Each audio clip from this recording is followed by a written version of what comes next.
Hello friends, मेरा नाम है नव्या भाटी और मैं भी आपकी तरह एक स्टूडेंट ही हूँ। मैं क्लास 8 में अभी करंटली पढ़ रही हूँ और मैं समझती हूँ कि एज अ स्टूडेंट मैं आप सबकी प्रॉब्लम समझ सकती हूँ कि स्टडी में आपको क्या प्रॉब्लम्स होती होंगी and I am here to solve these problems. और मैं चाहती हूँ कि हम साथ ही साथ चलें, साथ साथ पढ़ें और साथ ही साथ सब कुछ समझें ताकि हमें कोई भी डाउट नहीं रहे और स्टूडेंट टू स्टूडेंट हम अच्छे से समझ भी लें। सो इसीलिए हम आज पढ़ने वाले हैं क्लास 8 का chapter number 1, that is rational numbers. Friends, new video है तो हम कुछ नया करेंगे इसमें, इसलिए भगवान का भले नाम ले लेते हैं, जय सिया राम। तो आज हम चैप्टर नंबर 1 पढ़ने वाले हैं रेशनल नंबर्स में। फर्स्ट ऑफ ऑल आप ये बताइए कि आप रेशनल नंबर से क्या समझते हैं। आपने इंटीजर्स पढ़े हैं, होल नंबर्स पढ़े हैं, नेचुरल नंबर्स सब कुछ पढ़ लिया है। इंटीजर्स -1, 0, +1, नेगेटिव, पॉजिटिव आते हैं। फ्रैक्शंस भी होते हैं, येस। फ्रैक्शंस आप सभी को पता ही है क्या होते हैं। और हमने नेचुरल नंबर्स भी पढ़े हैं जो 1 से लेकर आगे तक स्टार्ट होते हैं, और होल नंबर्स भी पढ़े हैं जो 0 से लेकर आगे तक इन्फिनिटी तक चलते रहते हैं। तो रैशनल नंबर्स उन्हीं सबका एक कॉम्बिनेशन होता है। कॉम्बिनेशन कैसे होता है कि इसके अंदर आपके जो है नेचुरल नंबर्स भी आ जाते हैं, ठीक है। नेचुरल नंबर्स, इसके अंदर आपके होल नंबर्स भी आ जाते हैं और इसके अंदर आपके इंटीजर्स भी आ जाते हैं और इसके अंदर आपके फ्रैक्शंस भी आ जाते हैं। सब ये बोल दो ना कि सारे ये सब कुछ रेशनल नंबर है। हाँ, आप ये सब भी समझ सकते हैं,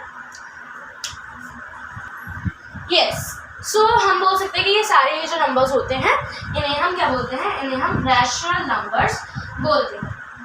एक तरीके से और समझ सकते हैं कि देखो, ये सारे रैशनल नंबर्स हमेशा फ्रैक्शन की फॉर्म में लिखे जाते हैं होते, तो ये सारे यूनिट लिखिए फ्रैक्शंस की फॉर्म में जाते हैं। हमें पता है कि अगर हम 2 लेते हैं तो 2 = 2/1, बस फर्क क्या है, हमने फ्रैक्शन लगा दिया है। तो वही आपको हमेशा रैशनल नंबर फ्रैक्शन की फॉर्म में लिखना होता है। कभी ये नहीं कि आप 2 लिख दोगे, मतलब लिख तो दोगे, वैसे कोई गलत नहीं होगा, बट ज़्यादातर हम क्या करते हैं ना, रैशनल नंबर्स को 2/1 लेते हैं। तो मैं इसे P/Q अगर बोलूँ कि P/Q की फॉर्म में हम ज़्यादातर रैशनल नंबर्स को लिखते हैं। और इसमें जो आपका Q होता है वो कभी भी 0 के इक्वल नहीं होना चाहिए। P तो जो हमारा होता है वो ये दोनों क्या होना चाहिए, ये दोनों इंटीजर्स होने चाहिए, ठीक है। ये दोनों इंटीजर्स होने चाहिए। इंटीजर्स में तो बट 0 भी आ जाता है। हाँ, एक एक्सेप्शन है कि ये जो Q है ना, ये 0 नहीं होना चाहिए, नहीं, that should not be 0। P जो है वो 0 हो सकता है, बट जो Q है आपका, जो नीचे डिनोमिनेटर है आपका, वो कभी भी 0 नहीं होना चाहिए। और अगर वो 0 नहीं है तो हर जो नंबर आपका इस तरीके से लिखा होता है P/Q की फॉर्म में, वो सब कुछ होता है आपका रैशनल नंबर, ठीक है। अब standard form of rational numbers आपको पता है क्या होती है। स्टैंडर्ड फॉर्म क्या होती है? स्टैंडर्ड फॉर्म होती है कि जब कोई भी नंबर है उसे सिंपलेस्ट फॉर्म में हम उसकी लिख सकें। सिंपलेस्ट फॉर्म में हम उसकी लिख सकें। सिंपलेस्ट फॉर्म क्या कह रहे हो आप? तो आप ये पूछ रहे हो ना। तो देखो, सिंपलेस्ट फॉर्म क्या होती है कि जैसे मैं ले लेती हूँ 4/2, तो मैं इसे कितना से कितना छोटा कर सकती हूँ। आप बोल सकते हो मैं इसे क्या कट कर सकती हूँ, मैं इसे, हाँ ज़रूर, 2 × 1 = 2, 2 × 2 = 4। तो इसकी सिंपलेस्ट फॉर्म क्या हो गई, 2 हो गई, ठीक है। या जैसे अब मैं मान लेती हूँ 18/3 मान लेती हूँ। तो फिर इसकी जो स्टैंडर्ड फॉर्म है क्या होगी? Standard form basically simplest form होती है, तो इसकी स्टैंडर्ड फॉर्म होगी 3 6 = 18, तो इसकी स्टैंडर्ड फॉर्म 6 हो जाएगी, ठीक है। यही एक स्टैंडर्ड फॉर्म होती है, आप सभी को पता है। अब इक्विवेलेंट, ये काफ़ी बार क्वेश्चंस में आ जाते हैं, तो वो क्या होता है? इक्विवेलेंट बेसिकली बच्चों होता है कि यदि आप यहाँ पे लिखते हैं, मैं क्या लिखूँ, कुछ भी लिख सकते हैं। मैं 2 ले लेती हूँ, तो इनटू मैं क्या करूँगी, ताकि इनटू मैं अगर 2 कर देती हूँ मान लो, तो क्या आ जाएगा, 1 × 2 और 2 × 4। और अगर मैं इसे कट करती हूँ 2 × 1 = 2 और 2 × 2 = 4, तो क्या आ गया, मेरा ये वाला नंबर आ गया, इसका मतलब है कि ये 2/4 जो है ये 1/2 के इक्वल हो। बस वही इक्विवेलेंट फॉर्म होती है कि इक्वल है ये दोनों, ठीक है। उसी तरीके से आप 6/3 ले लो। मुझे इसे और भी मतलब बड़ा करना है, तो आप 3 से मल्टीप्लाई करके देखिए। 6 × 3 = 18 और 3 × 3 = 9। अगर आप इसे कट करेंगे तो 3 × 6 = 18, 3 × 3 = 9 आ गया ना यही। अब आप इसे और कट कर सकते हैं, 3 × 3 = 3, 3 × 2 = 6। और अगर आप इसे भी कट करेंगे तो ये भी आपका यही आएगा। तो इक्विवेलेंट फॉर्म आपको समझ आ गया कि इक्विवेलेंट फॉर्म आपकी क्या होती है।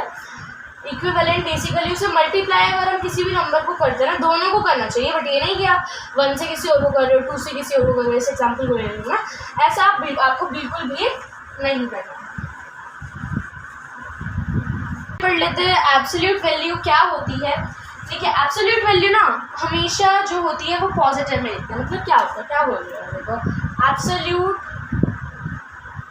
वैल्यू अगर मैं यहाँ पर लिखती हूँ तो अगर मैं ले लेती हूँ 2/3, एब्सोल्यूट वैल्यू का साइन होता है जो भी आपका फ्रैक्शन होता है वो इसके अंदर आता है। तो मैं 2 डंडे खींच दी इसके आसपास है। तो एब्सोल्यूट वैल्यू का मतलब होता है अंदर पड़े ही कोई भी फ्रैक्शन हो, वो पॉजिटिव हो या वो नेगेटिव हो, उसे हमें जस्ट पॉजिटिव में लिखना और ये डंडियाँ हटानी होती है। और उसी जगह पर अगर मैं -2/3 लूँ तो ये तो माइनस में, मुझे किस में करना है, मुझे एब्सोल्यूट वैल्यू तो हमेशा प्लस में होती है, तो मैं इसे 2/3 लिख दूँगी, डंडियाँ इसके हटा दूँगी। मैटर नहीं करता कि अंदर नेगेटिव है या पॉजिटिव है, कुछ मैटर नहीं करता ये कि चीज़ वो नेगेटिव है पॉजिटिव है, जस्ट हमें वो नंबर लिखना होता है पॉजिटिव फॉर्म में। तो एब्सोल्यूट वैल्यू क्या होती है, एब्सोल्यूट वैल्यू होती है कि जो भी आपको नंबर गिवन होता है आपको उसकी पॉजिटिव फॉर्म लिखनी होती है। तो यदि आपको पॉजिटिव अंदर दिया है तो आप उसकी नेगेटिव बिल्कुल नहीं लिखेंगे, क्योंकि अंदर जो भी नंबर दिया होता है बस आपको उसकी पॉजिटिव फॉर्म लिखनी होती है, पढ़े अंदर भी पॉजिटिव क्यों ना हो। जो नेक्स्ट आपका अब आता है वो तो कुछ एक्सरसाइजेज ही हैं, तो उन एक्सरसाइजेज को हम 2-3 उसके कुछ क्वेश्चंस कर लेते हैं। से क्वेश्चन में ये पूछा जा सकता है कि कौन सा जो नंबर है, जैसे तो आपको फ्रैक्शन दे जाएंगे, जैसे मैं ले रही हूँ -5/8 एंड 45/-72, तो आपसे पूछा जाएगा क्या ये इक्वल हैं, बड़े हैं, कैसे हैं। तो आपको क्या करते हो, आप क्या करते हो, मतलब इनके डिनोमिनेटर सेम बनाते हो, ये सब कुछ आप करते हो, पहले एलसीएम लोगे फिर इनके डिनोमिनेटर सेम बनाओगे, but it's a very long method. What you have to do, just इन्हें इन दोनों को मल्टीप्लाई कर देना होता है, 5 को इससे कर दो और इसको इससे कर दो, इंटू -72 और ये हमारा ये हो जाएगा, और 8 × 45। ज़रा हम इसे करके देखते हैं क्या आता है हमारा आंसर। 8 × 5 = 40, 4 कैरी, 8 × 4 = 32, तो 360 आ जाएगा। और यदि आप ऐसे कर दो तो इसका भी 360 आएगा, क्योंकि माइनस से तो माइनस कर गया ना, तो 360 आ गया और यहाँ पे 360। तो क्या पता लगता है ये इक्वल है, हाँ ठीक है। बट एक और मैं आपको जैसे क्वेश्चन देती हूँ, -3/7 -3/7 और क्या है -6/13, इसको भी आप ऐसे मल्टीप्लाई कर दोगे। अब देखो क्या मिस्टेक करते हो, ज़्यादातर जो बच्चे होते हैं इस 3 को 13 के पास ले जाते हैं, लाइक ऐसे कर लेते हैं 13 × -3 और ब्रैकेट, और ये 7 × -6, 42 माइनस इसका आ गया और इसका क्या है 39। तो क्या कर दोगे आप, इसे बना दोगे, बट दैट्स एब्सोल्युटली रॉन्ग, क्योंकि हमेशा साइड मैटर करती है। आपकी जो हमेशा साइड होती है वो बहुत ज़्यादा मैटर करती है। इसमें क्या करना है, जो फर्स्ट ऊपर ये लिखा हो, जैसे फर्स्ट आपको फ्रैक्शन ये दिया है ना, सेकंड नंबर का आपको ये दिया, तो फर्स्ट फ्रैक्शन का जो न्यूमरेटर होता है उसे हमेशा पहले लिखो। न्यूमरेटर को इस पहले डिजिट के, ध्यान रखना, पहले डिजिट के न्यूमरेटर को हमेशा ऊपर रखोगे और इंटू 13 करोगे, और फिर तो मैटर ही नहीं करता क्योंकि आपने इसको यहाँ पर फिर तो ये दोनों की साइड करेंगे ना। तो जब आपको करना होगा तो ये -42 और ये -13, तो correct answer is this, that -3 is greater. So इस बात का हमेशा ध्यान रखना, पहले डिजिट का जो न्यूमरेटर होता है वो पहले लिखा जाता है, ठीक है। ये मैंने आपको कुछ समझाया है थोड़ा बहुत, आई होप आपको समझ आया हो। अब आपसे कुछ ऐसे भी क्वेश्चन पूछे जा सकते हैं कि -3/4 है, तो इससे पूछे जा सकते हैं कि इसका डिनोमिनेटर आपको जैसे मान लो 8 बनाना है, आपको इसका डिनोमिनेटर 8 बनाना है, तो डिनोमिनेटर 8 बना लो, आपके लिख दोगे -3/8, नहीं ऐसे नहीं होगा, किस तरीके से होगा, -3/4 है तो डिनोमिनेटर 8 बनाना है, उसके लिए मल्टीप्लाई करेंगे ना 4 को, तो नीचे जिससे मल्टीप्लाई करें ऊपर भी उससे ही मल्टीप्लाई करेंगे, तो 4 × 2 = 8 और -3 × 2 = -6। अब ये कटेगा, यस बिल्कुल कटेगा, तो कट के क्या आएगा, हमें पता है कि यही आएगा बट हमें नहीं काटना है, क्योंकि यदि हम काटेंगे तो हमारा डिनोमिनेटर 8 नहीं रहेगा। ठीक है, तो इस बात का आपको ध्यान रखना है। और जैसे आपको क्या बोल सकते हैं कि इसका डिनोमिनेटर आप 32 बनाओ, तो -3/4 32 भाई कैसे आ जाएगा 32, यहाँ पे मल्टीप्लाई करने पे आएगा किससे, 8 से, 4 8 32 ना, तो ऊपर भी 8 से मल्टीप्लाई करेंगे और -3 × 8 अगर हम करते हैं तो वी गेट -24, और हमें इसे काटना नहीं है, तो अगर हम काट देंगे तो हमारा यही आएगा। बट डिनोमिनेटर हमारा जो है, एक मिनट, हाँ ठीक है, बट जो डिनोमिनेटर है हमारा वो 32 नहीं रहेगा, इसलिए हमें इसे नहीं कट करना है। से ज़रूरी नहीं है कि मल्टीप्लाई वाला ही ऐसे क्वेश्चन पूछे जाए, आपसे क्या पूछा जा सकता है, फॉर एग्जाम्पल क्या ले ओके 16 में अगर हम ले लेते हैं 4, मान लो हम ले लेते हैं 16/4, और डिनोमिनेटर में क्या बनाना है, ज़रूरी नहीं है डिनोमिनेटर का ही आए,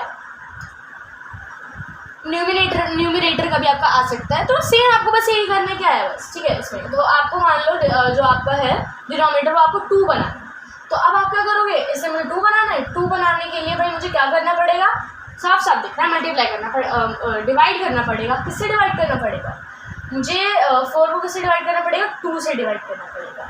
ऊपर भी वही डिवीजन हम करेंगे, ठीक है, तो हमारा यहाँ पे 2 आ गया, और 16 / 2 = 8, तो हमारा यही आ जाएगा। बट हमें इसे काटना नहीं है ताकि डिनोमिनेटर हमारा 2 ही रहे। एक और बात ध्यान रखो, आप बच्चों क्या 2 वैसे नहीं लगाते, एक भी लगा लो। इसमें आप क्या करते हो, वैसे तो मैंने शॉर्ट वे में करा है, बट अगर प्रॉपर मेथड से करें तो ये मल्टीप्लाई का डिवाइड ऐसा बदल जाता है और फिर ये होता है, लेकिन ऐसा आपको इसमें नहीं करना, इसमें आपको ऐसा बिल्कुल नहीं करना है, क्योंकि आपसे बोला गया आपको डिनोमिनेटर 2 बनाना है, और कोई चारा भी तो नहीं है ना, हमें डिवाइड करके लाना पड़ेगा। और अगर हम वैसे वाले फ्रैक्शन के मेथड से जाए तो ये बिल्कुल भी ऐसा नहीं होगा। दैट्स व्हाई आपको हमेशा रिमेंबर करनी है एक बात कि अगर हमें इसमें डिवाइड करने की जरूरत है हम डिवाइड करेंगे, हम वो वाले फॉर्मूला इसमें नहीं घुसेड़ेंगे, ये आपको बात ध्यान रखनी, ओके। ये अभी जितना भी मैंने आपको एक्सप्लेन किया, ये जितना भी मैंने आपको एक्सप्लेन किया, ये सारा अभी तक जो सारा था, ये सारा क्या था, इंट्रोडक्शन था रैशनल नंबर्स का। इसमें मेन चीज़ क्या है, इसमें मेन चीज़ है प्रॉपर्टीज़ रैशनल नंबर्स की। क्या प्रॉपर्टीज़ क्या होती हैं एडिशन में, सब्ट्रैक्शन में, मल्टीप्लिकेशन में एंड डिवीजन में, वो सारी प्रॉपर्टीज़ हम नेक्स्ट वीडियो में सब कुछ कवर करेंगे। और जब तक के लिए bye bye, take care and धन्यवाद।